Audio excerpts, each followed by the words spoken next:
In the ever-changing world of construction, where more and more contractors are facing financial difficulties, it's important to understand the financial safeguards that are available. In today's video, we'll be looking at parent company guarantees, or PCGs. In recent reports, it's stated there's a sharp increase in insolvencies in the construction industry compared to any other sector in the UK. Therefore, we'll be looking at the benefit of parent company guarantees as well as the role of parent company guarantees. Okay, on with the video. First of all, we'll look at the difference between a guarantee and an indemnity. At its core, a PCG represents a contractual promise ensuring that a guaranteed party fulfills their obligations under a contract. This arrangement creates a secondary obligation to uphold a primary one, with the guarantor's responsibility being contingent on the underlying contract. Specifically in construction, the guarantor's liability are limited to those of the contractor under the building contract and cease if the building contract is terminated or becomes invalid. Contrastingly, an indemnity is a primary obligation independent of any underlying contract, which typically survives its termination or invalidity.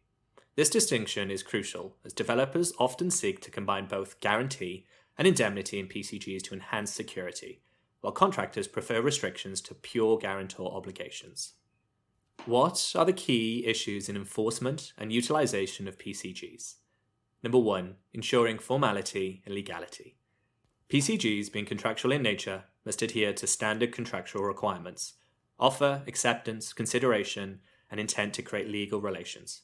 However, parent companies often derive no direct benefit from building contracts, raising concerns about the validity of consideration. To address this, it's advisable to execute PCGs as deeds, which do not require consideration for enforceability. Number 2. Assessing the capacity of the parent company. It is imperative to verify that the company offering the PCG has the legal capacity to do so, which depends on its constitutional terms. This is particularly pertinent for non-limited companies, foreign entities, or non-profits, where providing guarantees might not align with their core purposes. Number 3. Defining scope and application. The flexibility of contract scope can complicate the applicability of guarantees.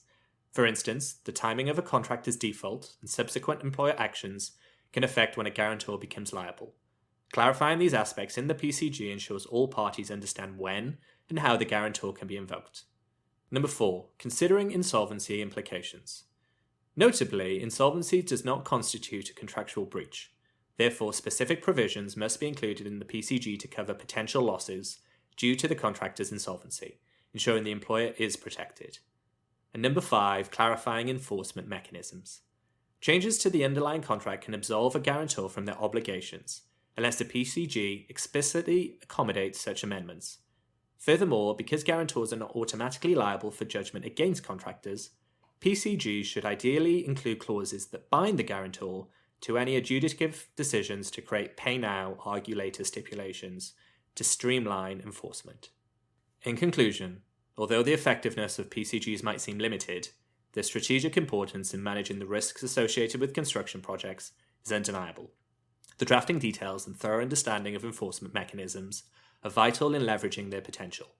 As the construction sector continues to face financial instability, the role of PCGs as a risk management tool remains significant, embodying the intricate balance between legal assurance and practical viability in contractual relationships. Metroun, a commercial hub to your business.